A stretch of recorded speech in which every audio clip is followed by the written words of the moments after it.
Quiero compartir con usted mi opinión. Hoy muchos hablan de política y piensan que esta disciplina es la perversión total. Inclusive creen que en ella la ética no existe. Immanuel Kant hacía referencia que el hombre bueno actúa de buena voluntad. La política es una actividad en donde los individuos deberían dedicarse a ella con la voluntad de servicio. Ciertamente usted y muchos otros ciudadanos ya no aprecian a la política porque creen que los que llegan a ejercerla no tienen ningún valor ético y sus principios morales se distancian muchísimo de la prédica de la sociedad. Sin embargo, la ética y la política deberían ser dos caras de una misma moneda. Quienes llegan a ejercer en la política, en el gobierno de la República, deberían pensar en ser hombres buenos, tal y como lo decía Immanuel Kant, con una percepción de un servicio de voluntad a la ciudadanía que los caracterice como esos hombres buenos que están pensando en el bien común. Parece filosofía y parece distante del pensamiento que hoy por hoy seguramente usted tiene sobre la política. Pero en la medida que nosotros valoremos la importancia que tienen los valores éticos, en esa misma medida nuestra sociedad irá produciendo los políticos que se requieren. De lo contrario, estaremos en el peor de los caminos, estaremos en un laberinto en donde siempre gobernarán los peores y más faltos de ética. Esa es mi opinión.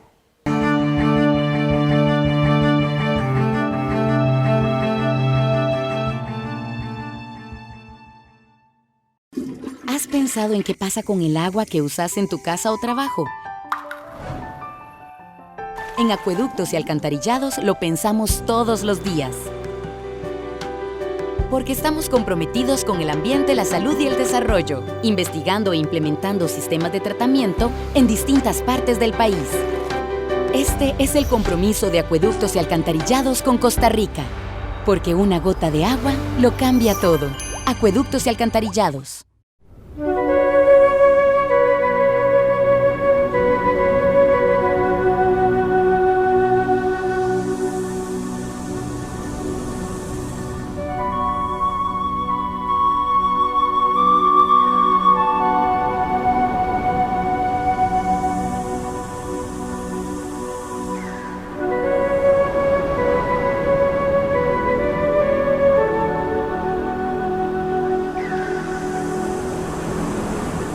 Una emergencia se presenta en cualquier momento del día, la noche o la madrugada.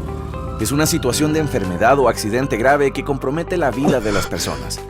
Y la atención médica es vital. Lo cierto es que las personas son atendidas por su gravedad y no por la hora en que llegan.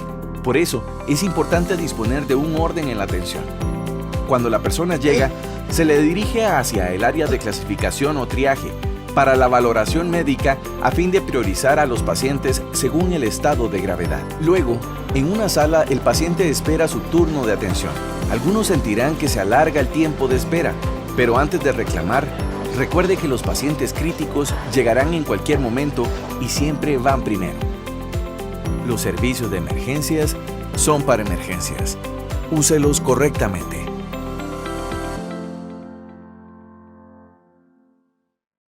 Conoce más de la política, sociedad y economía de Costa Rica y el mundo.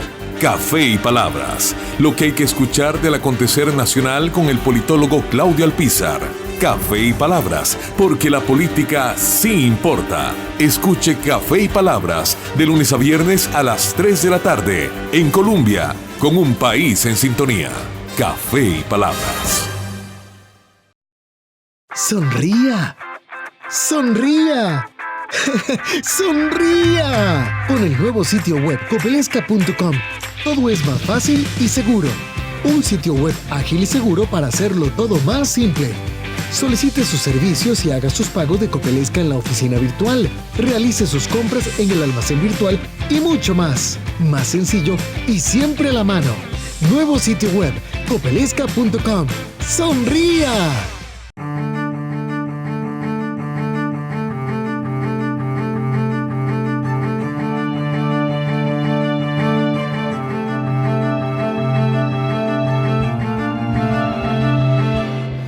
Hoy por hoy pareciera que la política y la ética son caminos totalmente separados, que no hay intersección entre ambos. Tal vez por eso la gente le ha perdido tanta fe a los políticos y sobre todo a la disciplina política. Para hablar de la ética, el día de hoy en Noche Integro hemos invitado a dos conocedores del tema. Uno de ellos es don Gilbert Calderón Alvarado, quien fue ex procurador de la ética pública, y el otro es Gregorio Briglia Peralta, juez penal. Con ambos vamos a conversar sobre la ética en la función pública. Bienvenidos a ambos, Gregorio. Muchas gracias. Muchas gracias por la invitación. Les invito a brindar por nosotros, por el televidente y sobre todo por Costa Rica. Salud. Se habla mucho de ética y se habla mucho de moral. ¿Qué es la ética, Gilbert? Mire, la ética, nos podemos llevar toda la noche acá hablando. Solo tenemos 48 de lo minutos. Que es, exactamente. Porque la ética es parte de lo que es la filosofía, es un tema filosófico. La ética es una rama de la filosofía que en resumen podríamos decir que es la que se encarga de establecer la moral de las personas, distinguir lo que está bien y lo que está mal dentro de las conductas de las personas. Básicamente esa es, digamos, la definición amplia de lo que deberíamos. ¿Estás de acuerdo con lo que dice Gilbert? Pues sí, yo le agregaría un poco que es una especie de instrumento de control social que nos llama dentro del fuero interno de cada uno o de cada una a comportarse de una manera adecuada dentro de la sociedad. Ahora, siempre se ha hecho una separación entre la moral y la ética, que la moral es el comportamiento que tenemos dentro de la sociedad y que la ética es como la reglamentación de una moral general, por llamarlo de alguna forma. Pero también es muy utilizado el concepto de moral y ética como que fueran sinónimos. Pero la moral cambia o no cambia, la moral en una sociedad puede variar en las normas de la política, de la administración pública.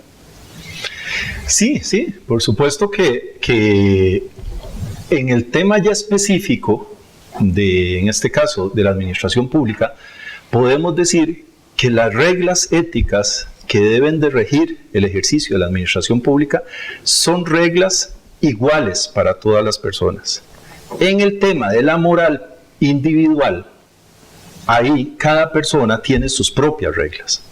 Entonces, depende de la situación que pueda enfrentar una persona, puede discernir si lo que voy a hacer está bien o está mal de acuerdo a mis convicciones personales, a la sociedad en que me he criado, en la familia que me he criado. Pero cuando se habla de ética en el ejercicio de la función pública, se habla de las reglas que debe observar la persona que ha optado por el ejercicio de la función pública, que no puede ya entonces inventarlas. Están ahí a partir justamente de la ley contra la corrupción y el enriquecimiento ilícito del año 2004, se vino lo que nosotros consideramos a dar la normativización de los principios éticos que deben de regir el ejercicio de la administración pública. Entonces, usted como funcionario público encuentra en diferentes instrumentos jurídicos ya cuáles son los principios éticos que debe de respetar a la hora de ejercer su función, que en resumen son básicamente la búsqueda del bienestar general sobre el interés particular. Uh-huh. Desde esa perspectiva, entonces las leyes sí pueden regular la ética. Pues sí puede regular la ética. Digamos, de acuerdo a lo que dice don Gilbert, yo tal vez soy un poco más exigente, porque para mí ética y moral dentro del funcionario público deben de verse como una sola. Don Gilbert lo ve desde el punto de vista que la ética es para cuestiones propias del cargo y la moral debe analizarse de acuerdo a la filosofía como individuo.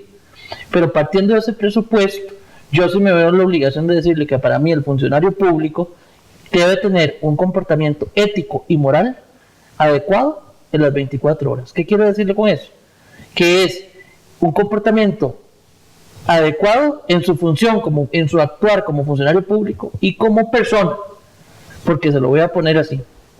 Gregorio Briglia Peralta es juez de sentencia penal de San Ramón, pero Gregorio Briglia también es profesor universitario, es también padre de familia y es también vecino, pero debe tener un comportamiento ético o moral como juez de sentencia penal en San Ramón, pero también lo tiene que tener como vecino, como profesor universitario y como cabeza de familia. Ahora, pero eso no estaría obligando solo a una parte, a la dirección superior, como en el caso tuyo, o va para todos los funcionarios. Para mí sería para todos los funcionarios públicos, porque el comportamiento ético de una persona en el ámbito personal se debe ver claro en el ámbito laboral también. Se lo pongo así, la ética no se construye, no se puede disfrazar, tiene que ser algo que de manera natural la persona lo venga realizando. Entonces, si usted practica un comportamiento ético en la familia, en su comunidad y en su hogar, no va a tener que esforzarse, no le va a costar tener un comportamiento ético o moral en las funciones propias de su digno cargo. ¿Por qué? Porque es algo que ya usted ha practicado, se ha decantado por un estilo de vida en todos los demás aspectos personales de su vida. ¿Estás de acuerdo? Claro, totalmente de acuerdo. Uno esperaría que el funcionario público tenga la misma ética y moral en cualquiera de los campos sociales en los que se desenvuelve. El tema está a la hora de exigir la responsabilidad, claro. Lo que se conoce como la ética de la responsabilidad. No es solamente la ética de los principios, yo tengo los principios, pero también tengo que tener una ética de responsabilidad para afrontar las consecuencias que me puedan derivar de determinada actuación como funcionario público. Entonces ahí lo importante es que si usted tiene las mismas reglas éticas y morales en cualquiera de los campos que como persona usted se desempeña, genial. Pero al menos el funcionario público sí está obligado a respetar las reglas generales y comunes que están establecidas ya en los instrumentos jurídicos. Por ahí venía mi pregunta, porque si desde lo moral construimos la ética en una nación para poder legislar inclusive sobre ella, siendo la sociedad más grande que el sector público, es desde la sociedad donde se generan los valores generales, prioritarios y los que más reconocimiento deben tener en una sociedad. Sobre ella se generan los valores éticos de comportamiento público. Pero ¿por qué exigirle solo al funcionario público ética y no al funcionario privado? ¿No debería la sociedad tener la misma medida para uno y otro? O sea, hay una responsabilidad, entiendo bien, siendo parte del Estado, siendo funcionario público, se le debe, el Estado es de todos, lo privado es privado, pero no debería también existir una ética generalizada para cuando alguien vaya a ejercer la función pública, desde lo que vos decías antes, desde la familia hasta el más alto puesto, presidente, ministro, el que sea, se mantenga también una línea de comportamiento en el ciudadano. Claro. Y eso lo vemos, por ejemplo, en el tema de la corrupción. Decía Sor Juana Inés de la Cruz que aunque ambos hagan mal, ¿a quién más has de culpar? ¿Al que peca por la paga o al que paga por pecar? Entonces, el funcionario que se deja corromper por un empresario privado, ambos, sector privado y sector público, tienen muy bajo el tema ético y moral. Y lo ideal es que ni el empresario corrompa al funcionario público, ni el funcionario público se deje corromper por un funcionario, por un particular. Las empresas deben de trabajar en sus códigos de ética. Conozco que casi todas las empresas tienen sus propios códigos de ética. Sí. Justamente la experiencia que yo tuve en los casos de corrupción que vimos en la Procuraduría de la Ética, precisamente eran empresas que tenían los más completos códigos de ética, las que fallaron sus funcionarios. De tal manera que, aunque lo ideal es que nos manejemos dentro de un mismo concepto, bueno, en el caso del ejercicio de la función pública, lo importante es que la persona que decide optar por ejercer un cargo público sepa que ya hay unos principios éticos que debe de observar. No va a poder venir a ejercer una función pública diciendo voy a aplicar mis principios éticos o voy a aplicar mis reglas morales, las de mi familia, las que me heredó mi abuelo y las que me heredó, etcétera, para atrás. No. Ahí están fijadas, ahí están ya normatizadas y hay órganos que las aplican. No le van a aplicar la moral y la ética del procurador de la ética. No, el procurador de la ética le va a aplicar las reglas éticas que dice la ley contra la corrupción, las directrices de la Contraloría, los decretos ejecutivos vigentes. Esos son los principios éticos que se le van a aplicar. Entonces, la persona que opta por el ejercicio de un cargo público tiene que saber cuál es ese marco ético que le va a regular. Sí, definido claramente por el principio de legalidad, ¿verdad? Claro. Hasta dónde puedo comportarme de una forma o hasta dónde no me puedo comportar. En relación a ese tema es interesantísimo, Claudio. Porque es que te interrumpo nada más ahí, porque el ciudadano es muy dado a juzgar, a señalar mucho al político y al funcionario público. Y muchas veces desde posiciones muy débiles o de un comportamiento que a lo mejor deja algún margen para las dudas en su comunidad, pero se señala mucho al funcionario público y a otros se les releva de responsabilidad dentro del marco de la sociedad. Vea, la administración pública como tal, entiéndase, quienes tengamos esa investidura de funcionario público, debemos interpretar que eso es como una pecera. ¿Por qué como una pecera? Tenemos que tener la capacidad de ver quiénes están adentro, pero también qué están haciendo. ¿Ve? Y partiendo de ese presupuesto de cristalino, ¿verdad?, es que muchas veces ante los diferentes mecanismos que existen para monitorear los comportamientos, quienes están dentro de esa pecera y están siendo vigilados, es que nos damos cuenta de algunos comportamientos que no son éticos y que no son morales, pero del sector privado. Entonces, el mismo sistema de control que es utilizado para monitorear el comportamiento de los funcionarios públicos ayuda a detectar algunos casos de ética y moral en el sector privado.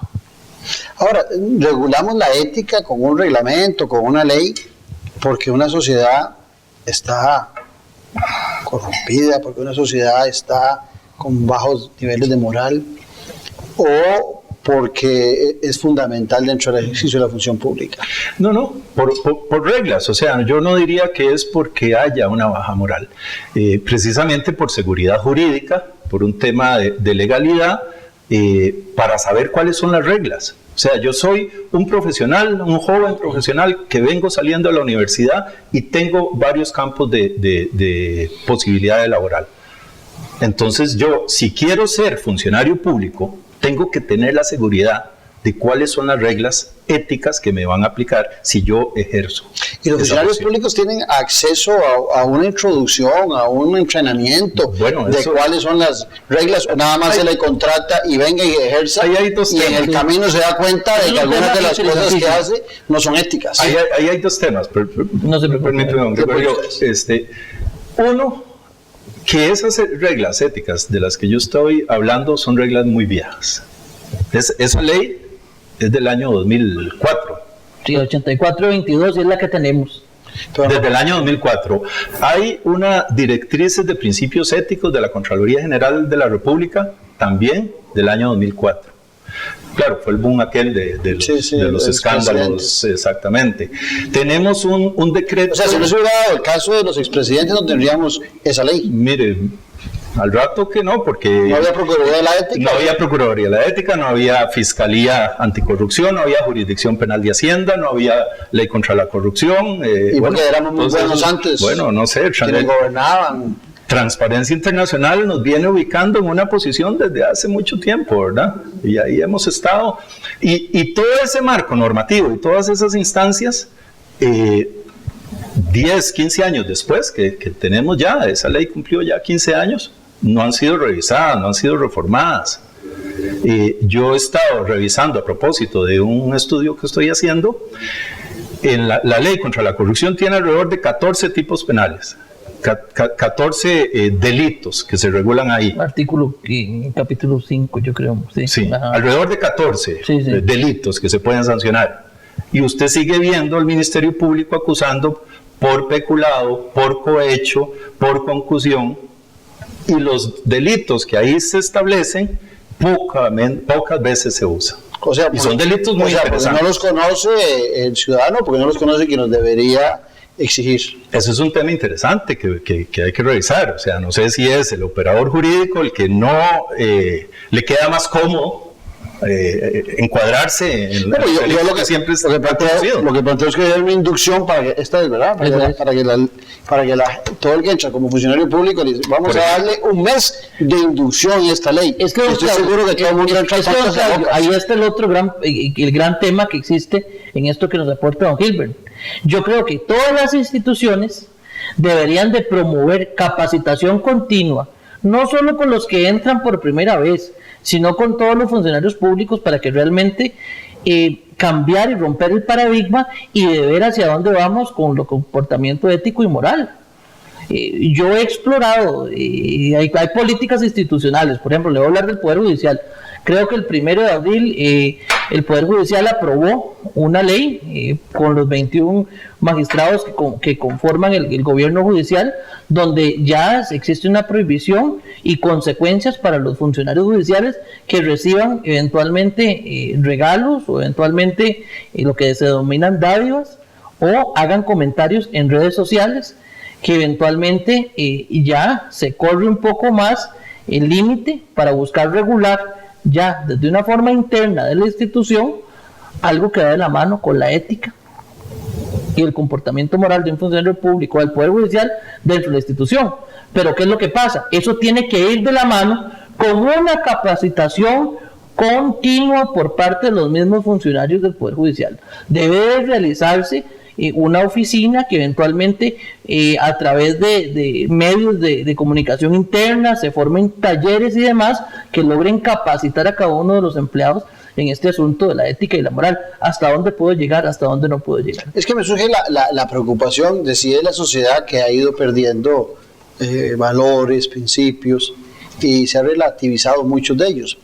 Lo digo porque siempre ponemos de ejemplo a países como Noruega, como Finlandia, como Dinamarca, y son seres humanos igual que nosotros, no es que tienen 3 ojos, o tienen 2 cerebros, o 4 manos, y yo he llegado a la convicción de que en muchas ocasiones o es que nuestra sociedad ha perdido los valores, o que somos una sociedad de muy baja responsabilidad en el sector público cuando nos equivocamos.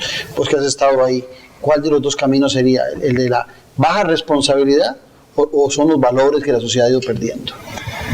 Yo siento que anda más bien por el tema de la responsabilidad. O sea, todos los ciudadanos tenemos que saber que es un deber el combate a la corrupción.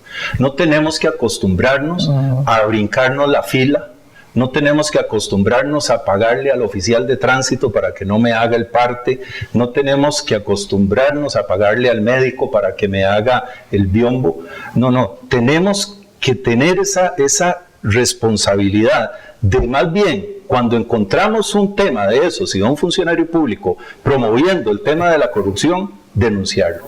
Utilizar la denuncia como una herramienta fundamental del combate a la corrupción. No ser parte del asunto. No convertirse, eso se llama, en una corrupción sistémica. O sea, el sistema promueve de que veamos ciertas cosas que no son normales como normales y no denunciarlas. Ese aporte que hace don Gilbert, va de la mano con lo que se conoce como pedagogía pública.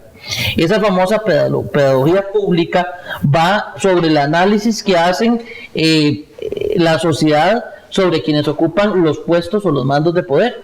Por ejemplo, si nosotros tenemos un presidente cuestionado o un ministro cuestionado o un magistrado cuestionado, y dentro de la sociedad dicen, no, es que ese ministro no le hacen nada, es que si el presidente roba, yo también robo, es que si el político roba, entonces yo también robo, y lo que empieza a hacerse es un efecto multiplicador que va orientado así, dice, todos roban, yo también robo. Entonces nos vemos que eso se define y se traduce en lo que se denomina como pedagogía pública. Lo que yo estoy enseñando al resto de la sociedad es robe. ¿Por qué? Porque el ministro roba, porque el magistrado roba, porque el presidente roba. Entonces son paradigmas que hay que erradicar totalmente. Entonces, darle un giro positivo a esa pedagogía pública si es que está teniendo un impacto negativo. Pero esa pedagogía debería venir desde las clases, digamos, de educación cívica. Por plantear un tema, no debería ser desde niño en que nosotros estemos promoviendo esos valores que vos decías para no brincarse la fila, porque parece que el vivazo es el que termina triunfando, ¿verdad? Claro, sí, el niño escucha a su papá atender el teléfono y decirle, dígale que no estoy. Claro. Y el chiquito está viendo eso. Claro que son valores que vienen desde ahí. Sí. Dígale que es la funcionaria pública que le dice al hijo, ese lápiz se lo robó, ¿de dónde lo cogió? Me lo traje de la escuela de un compañero, devuélvaselo, yo mañana le traigo uno a la oficina. Sí, claro.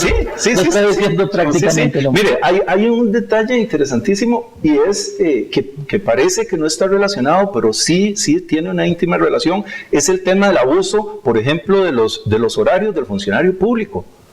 O sea, es que está en la hora del café. La hora del café. Y de veras es una hora de café, sí, ¿verdad? Claro. Y aquella fila esperando que el funcionario está en su hora de café. Entonces eso genera en el ciudadano una pérdida de credibilidad, una pérdida de confianza, que es lo que usted decía, en el sentido de que si ellos lo hacen, entonces yo ¿por qué no lo voy a hacer? No voy a pagar para brincarme esta fila y no estar esperando, por ejemplo, esta licencia de manejo.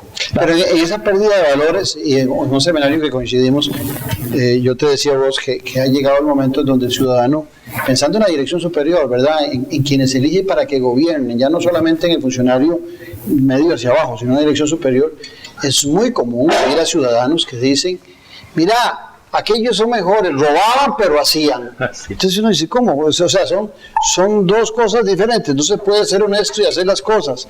El mismo ciudadano empieza a decir, elijamos a este o al otro.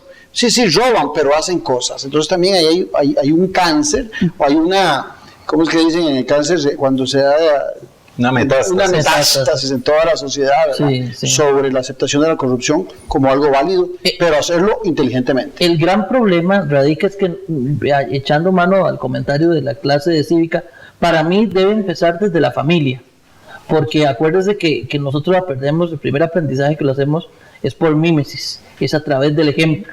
Nosotros emulamos comportamientos, emulamos patrones de conducta, y los vamos reforzando con el paso del tiempo. Entonces, partiendo de eso, los ciudadanos, las ciudadanas eligen líderes. Cuando se elige a través de la elección popular un presidente, se hace porque existe una clara convicción del electorado y dice, ese va a ser mi presidente.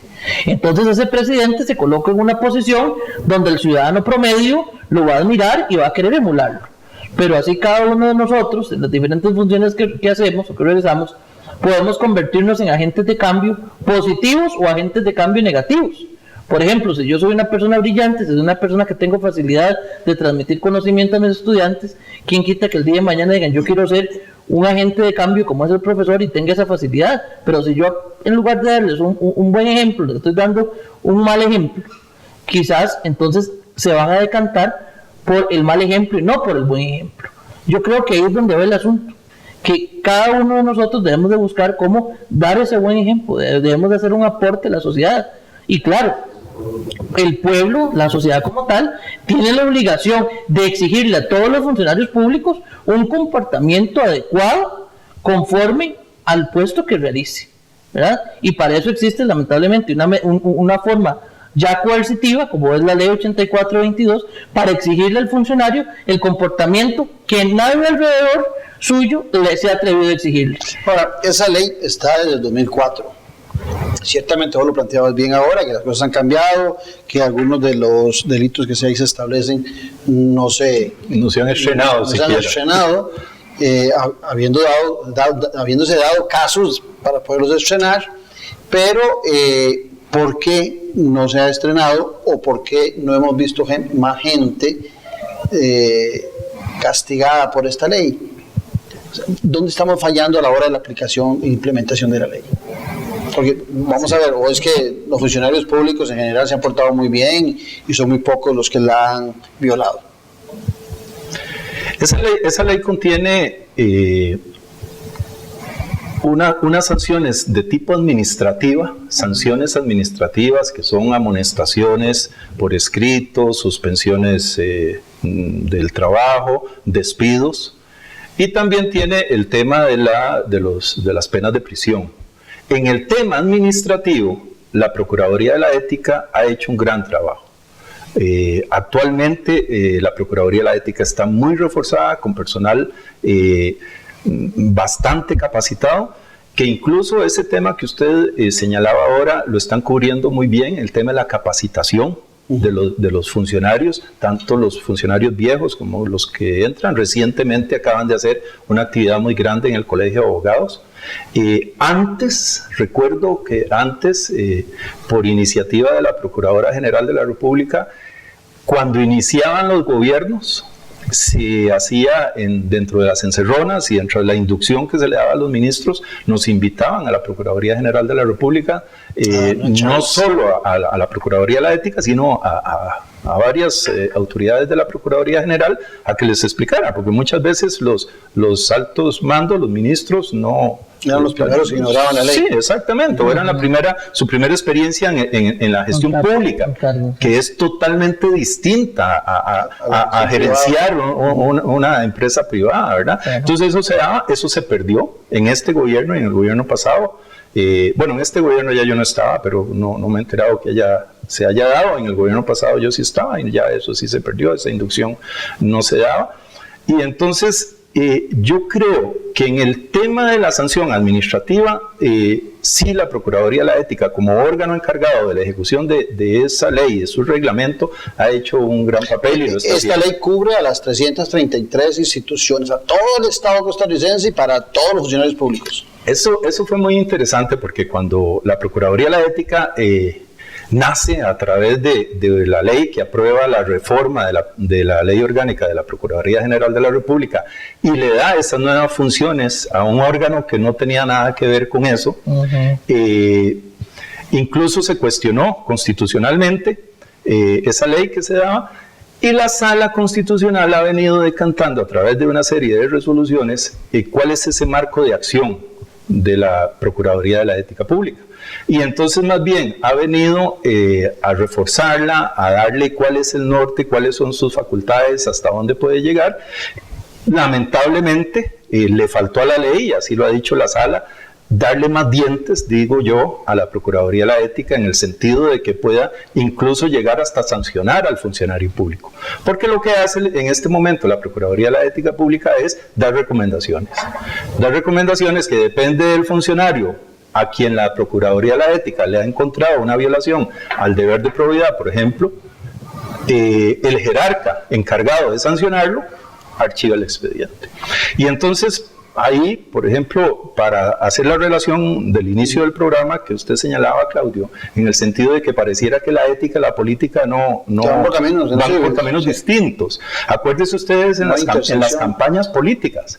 En las campañas políticas, en las dos últimas campañas políticas, la Procuraduría de la Ética se ha convertido en un tema importante de campaña. Que la vamos a reforzar, que vamos a hacer vinculantes sus pronunciamientos, y eso no ha sido cierto. Yo, por ejemplo, trabajé todo el primer año de la administración Solís y nunca fui llamado a nada, a coordinar nada. Y fue un tema de campaña fuerte. Exacto. Hacer vinculantes los criterios de la Procuraduría de la Ética. Entonces, hoy por hoy son como meras recomendaciones. Salud a la bandera. Vamos a ver, es que el tema... O sea, se vuelven importantes porque los medios de comunicación, dichosamente, las toman. Sí, claro. Y el pronunciamiento de la Procuraduría, y al menos los medios de comunicación queman, como popularmente se dice, a la persona que le faltó a la probidad y a la ética, pero no hay sanción. Yo creo, don Claudio, que de la mano con esa pregunta que usted hace de que por qué no se están utilizando el resto de los tipos penales que contiene la ley 8422, es que nosotros estamos en un momento donde gracias a las redes sociales, gracias a los medios de comunicación y al tipo de periodismo que se está dando en la actualidad, pues el ciudadano de a pie, como se dice, se puede llegar a enterar de ciertos comportamientos que se realizan por la investidura del cargo que cada persona tiene, y a raíz de esto, digamos, como el Ministerio Público y otros entes reguladores como la Contraloría General de la República, pues de alguna manera se sienten presionados y tienen que echar a andar todo el aparato investigativo, que si no fuera por eso, ahí estarían durmiendo posiblemente el sueño de los justos. Entonces, a raíz de toda esta evolución de medios de comunicación, de redes sociales y de la línea de periodismo que se está manejando, es que empieza a desempolvarse la famosa ley y empiezan a tener más... a ser más notorios y más comunes los casos que están aquí. Ahora, otro aspecto importante, Bueno, cada institución, a mi criterio, debe tener un sistema para eventualmente sancionar un comportamiento antiético e inmoral de sus funcionarios dentro de su misma institución. Esto lo vamos a ver que es una ley de la República y como tal se aplica para todas las personas que tengan esa condición de funcionario público, que surge de los elementos personales del tipo penal que aquí se puede dar. Esta ley solo es aplicable para funcionarios públicos, pero el funcionario público que dentro de una institución eventualmente o el agremiado de un colegio profesional que se comporte de una manera inadecuada, lo digo yo porque yo soy abogado y formo parte del Colegio de Abogados y Abogadas de Costa Rica, y hay un código de ética también, claro, por el cual yo tengo... Pero en esta ley, y pensando en lo que decía Gilbert ahora, no solamente tener más diente para castigar, sino también tener más brazos. ¿Cómo hace en un estado tan grande, ahí sí, de 333 instituciones, cómo hace la Procuraduría para poder tener gente atenta o gente denunciando ante la Procuraduría cualquier falta ética, cualquier falta de probidad que se dé? ¿Cómo hace? Claro, ¿Cómo funciona ese entramado institucional? Un esfuerzo muy grande. Mire, los funcionarios actualmente de la Procuraduría de la Ética hacen un esfuerzo muy grande, tienen efectivamente que cubrir todo el país, todas las instituciones, es prácticamente uno de los pocos órganos que tiene esa competencia a nivel de todos los poderes de la República. Ahí se ven asuntos de diputados, ahí se ven asuntos de magistrados, ahí se ha visto asuntos del presidente de la República, los vicepresidentes de la República, municipalidades, etcétera. Ellos han estado fomentando, y actualmente lo hacen, el tema de la denuncia. Tienen una página web para denunciar, tienen esta misma ley y la ley de control interno, dan una protección a la identidad del denunciante, exige que el funcionario público que recibe una denuncia por hechos contra la ética o hechos de corrupción debe garantizar la confidencialidad de la identidad de ese denunciante, ya sea que sea un funcionario público para que su jefe no sepa que lo denunció, o un particular que está denunciando algún órgano municipal y que después no vaya a tener represalias. Esas garantías que establece la ley, la Procuraduría de la Ética las está fomentando actualmente. Ellos hacen un gran esfuerzo, sé que así están trabajando, pero ciertamente les hace falta, como dice usted, no solo brazos, dientes, sino además brazos. Sí, recursos. Trabajan más a solicitud de parte, don Claudio. Por eso le digo que es importante este tipo de denuncias que hacen a través de los medios de comunicación, porque es la forma en que tocan la puerta a la Procuraduría de la Ética y le dicen, bueno, está sucediendo esta situación, y usted, Procuraduría de la Ética, resuélvanos. Y ahí es donde se echa a andar todo el aparato de investigación y demás para que se pueda eventualmente resolver el asunto. Pero si no llegan a tocarle la puerta a la Procuraduría de la Ética, no es un asunto que se pueda resolver, ¿verdad? Porque esa solicitud de parte o a través de las noticias y reportajes que hacen los medios de prensa. Hubo un punto de inflexión, bien lo decían ustedes ahora, que fue en el 2004, cuando se creó la Procuraduría de la Ética, a razón de lo que había pasado con 3 expresidentes de la República y con varios altos funcionarios alrededor, diputados y demás. Sin embargo, el ciudadano, con la aparición de la Procuraduría de la Ética, no es que ha mejorado la percepción del ciudadano sobre la clase dirigencial política del país, todo lo contrario, viene en una caída vertiginosa. Hemos visto con ustedes que el tema también pasa por el tema de la educación, desde la familia, desde las escuelas, desde la misma inducción que deberían tener los funcionarios públicos. Sin embargo, a pesar de todo esto, da la impresión, y me recuerdo que en este seminario alguien te planteó a vos, cuando vos exponías sobre la ética, alguien te planteó que eso era muy filosófico, que eso era el deber ser, pero que el ser es otro, y que desde esa perspectiva esto no pasaba más de ser una bonita aspiración. ¿Qué le contestarías a todos los que nos están viendo y puedan pensar igual? Que no sigan pensando así. O sea, todos tenemos que poner nuestro granito de arena, todos debemos denunciar al funcionario público que no está haciendo su trabajo conforme a las reglas que les han sido dadas, el bien común, el bienestar general, el tema de que cuando hay un funcionario público que pueda estar ejerciendo su labor en una situación de conflictos de intereses, por ejemplo, tiene que ser denunciado. El ciudadano de a pie tiene que saber que hay instancias, no solo está la Procuraduría de la Ética, está la Contraloría General de la República, tiene un departamento de denuncias en el tema de ética y corrupción, las auditorías internas, por ejemplo, también podrían recibir, o sea, buscar las instancias y no ser parte del problema. Buscar la solución. Ciertamente hemos, en el último informe de Transparencia Internacional, hemos bajado ahí un par de puntitos porque esa percepción a la que usted hacía referencia es cierta, no se ve que haya mejorado la cosa, pero en el caso de la Procuraduría de la Ética sí puedo dar fe del trabajo arduo que hacen ellos hoy en día, hacen un trabajo bastante amplio para atender todas las denuncias que les son entradas. Sí, en el caso particular también buscar las instituciones responsables del comportamiento de sus funcionarios públicos, pero por institución, Contraloría de Servicios, eventualmente para exigir, denunciar un comportamiento antiético de un funcionario. Existe también el Poder Judicial, por ejemplo, la Inspección Judicial, existe también una Contraloría de Servicios, o sea, cada institución tiene su manera, y tratar de promover el conocimiento de este tipo de leyes, los alcances de la ley, a través de cápsulas informativas a los y las ciudadanas, ¿verdad? No busco crear una especie de animadversión con la aplicación y el conocimiento de esta ley con los funcionarios públicos, pero sí que sea conocida por las partes para que el momento en que se dé una situación, pues tengan derecho a que se les resuelva. Eso me lleva a pensar que antes ser funcionario público era todo un honor.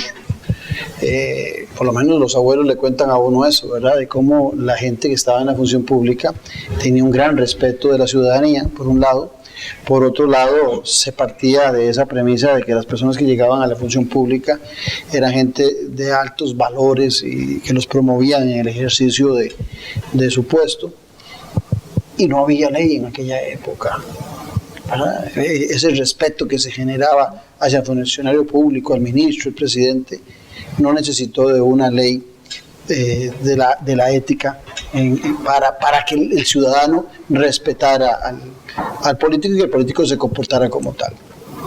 Bueno, dentro de esa perspectiva del deber ser, en que nos plantearíamos cómo debería ser el funcionario público, hay algunas recomendaciones, porque vos decías que desde el 2004 existe la ley que ya es vieja, me parece que no es tan vieja, ¿verdad? Una ley de, qué sé yo, de 15 años. 15 años no es tan vieja. Sí. Pero hay cosas que han cambiado tanto que habrá que modificarlas. He oído a alguna gente decir también que esta misma ley, que tiene unas minuciosidades tan exageradas que hace que mucha gente no quiera participar de la función pública porque tienen que declarar hasta la talla del calzoncillo. He oído gente decir, ¿es tan cierto todo eso? No. Mire, ahí lo que se hizo fue establecer en el artículo 3 de esa ley qué es el deber de probidad. ¿Qué debe entenderse por el deber de probidad? Para mí, como ciudadano... ¿Qué es para el televidente? Es amplio, no sé si pudiéramos verlo, pero básicamente es que el funcionario público debe administrar los recursos públicos con apego a los principios de legalidad, eficacia, eficiencia, rindiendo cuentas satisfactoriamente. Debe demostrar rectitud, buena fe en el ejercicio diario de sus funciones y en las potestades que le confiere la ley. Y ahí es donde vamos a los mandos superiores, por ejemplo. Las potestades que le confiere la ley, entre más alto sea el cargo del funcionario público, va a tener más potestades. Y más obligaciones también. Eso sí, también más obligaciones, porque la misma ley así lo establece en el artículo 42-43, en cuanto a la hora de establecer responsabilidades. Entre más alto sea el cargo, más es la responsabilidad. Pero entonces, cuando un funcionario público de alta jerarquía, con solo una llamada telefónica, puede tener a su disposición recursos públicos, tiene que tener muy claro que esa disposición, de acuerdo al deber de probidad que establece ahí la rectitud y la buena fe, esa disposición de recursos deben ser para el ejercicio, para la consecución del bienestar general, no para la consecución del bien privado. Entonces, si voy a tener una oficina que me va a ayudar como una herramienta de trabajo. No voy a tener una oficina para yo como funcionario público sentirme bien, 3 pantallas, aire acondicionados, alfombras, y ya no me gustó a los 3 meses, entonces las quito porque yo tengo la potestad para hacerlo como funcionario público. Ahora, tal vez, Claudio, sí, claro. Me interrumpa. En relación a la pregunta que usted dice de que hay muchas gentes, personas que le han comentado que hay muchos controles. Ve, el único control, digamos, que yo le puedo decir que realiza la Contraloría General de la República ejerciendo esta ley, es lo que establece el artículo 28, que dice que el deber de informar sobre funcionarios a sus jefes en relación a la declaración jurada, aquella famosa declaración jurada de bienes, de deudas, de qué ingreso tiene usted aparte del ingreso del salario bruto, si eventualmente es profesor universitario, cuánto gana usted, cuánto percibe económicamente por ese función de profesor universitario, porque en realidad volvemos al ejemplo de la pecera. El funcionario público debe demostrar, debe estar ahí, debe ser observado, debe ser cuidado. ¿Y quién cuida al funcionario público? Bueno, uno de los órganos que lo controla es la Contraloría General de la República. Y por esa situación es que nace la declaración jurada, que nos obliga a nosotros a estar declarando bienes cada año, ¿verdad? Las personas que, le digo yo, el presidente de la República, los diputados de la Asamblea Legislativa, los jefes de despacho, los ministros, y desde luego no podía faltar los jueces de la República, ¿verdad? Quienes tenemos la obligación de incentivar la transparencia y la probidad, de rendir cuentas a la Contraloría y decirle, bueno, cuánto está percibiendo usted y cuáles son sus ingresos. Cuando un presidente de la República, un ministro sale de viaje y le regalan algo en la actividad que andaba, algo personal, sea una camisa, no se me ocurre, un lapicero fino, todo eso tiene que reportarlo. Mire, precisamente era lo que yo le decía, o sea, lo importante de esa ley es que ahí están ya reguladas las situaciones, ya no son principios éticos que quedan a criterio de la persona que lo va a juzgar a usted, no, están ya en una ley. El tema de los obsequios y de los regalos, ahí están regulados en el artículo 20 de esa ley, y dice que solamente los regalos por cortesía diplomática superiores a un salario base, creo que es que dice, pasarán a ser propiedad de la nación. Así es. O sea, menos de un salario base. Menos de un salario base, esa norma no está autorizando a recibir regalos ni premios. Eso ha sido malinterpretado por algunos funcionarios públicos que dicen, a mí lo que me están regalando es un tiquete para ir a México y eso no alcanza un salario base, entonces sí lo puedo aceptar. No es esa interpretación. Hay muchos dictámenes de la Procuraduría General de la República que han aclarado esa norma y dicen que no es así, porque complementando ese artículo están las directrices de la Contraloría y una serie de criterios de la misma Procuraduría, en el sentido de que el funcionario público no puede recibir regalos ni obsequios, y menos dádiva, porque eso ya se convierte en un tema del valor que sea, delito. Del valor que sea. Del valor que sea.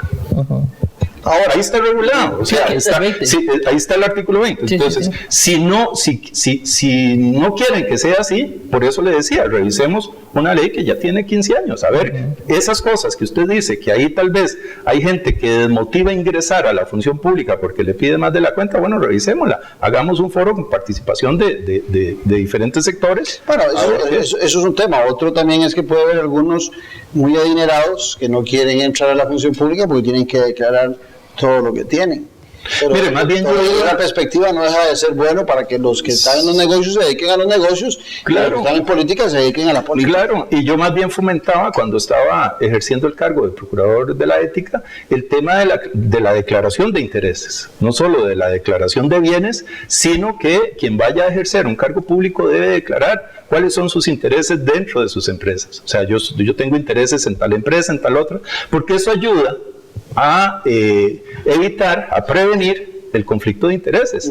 Y ya sabemos que si hay una declaración de intereses y un ministro de Estado tiene alguna participación de intereses en una empresa, que aunque no sea de bienes, o su cónyuge, o sus hijos, o sus parientes, definamos hasta tercero o cuarto grado, bueno, ya sabemos que debería de apartarse a la hora de resolver un tema en donde esté el interés privado en conflicto con el interés público que debe velar. Algunos dicen que esta ley más bien ahuyenta a la gente a participar en política. ¿Vos crees que es cierto? Vea, yo pienso que es que más bien ayuda a las personas que eventualmente son proclives a tener un comportamiento inadecuado, inmoral, a que se comporten de manera adecuada. Esto es un empujoncito como para que vayan ahí alineados con un principio de legalidad extremo. Hay un aspecto que sí me gustaría tocar, porque lo analizamos un día esto en un foro dentro del Poder Judicial, que se decía que los compañeros que tenían deudas, el funcionario judicial que tenía deudas o que no tenía deudas, ya era una persona que éticamente o moralmente pues tenía que renunciar a la corte, o que no podía estar ahí a raíz de unas resoluciones que se estaban emitiendo ahí disciplinarias. Entonces yo más bien les decía, mire, es que es normal que un funcionario público tenga deudas. Lo que más bien me daría a mí sospechas es que no tenga deudas y que eventualmente tenga una liquidez abundante que va de la mano con eso que se conoce como capitales emergentes, que de un momento a otro ya son personas que eventualmente tienen un poder adquisitivo superior a lo que el mismo cargo le permite tener. Entonces yo creo que también hay que aprender a romper paradigmas, en el sentido de que como funcionario público no es un pecado capital que un funcionario tenga una deuda o que eventualmente tenga ese tipo de responsabilidades, ¿verdad? Y aprovecho el espacio para hablarlo porque muchos compañeros y compañeras pues han llegado a comentar sobre esa situación. En el caso de la declaración de bienes se declaran los pasivos.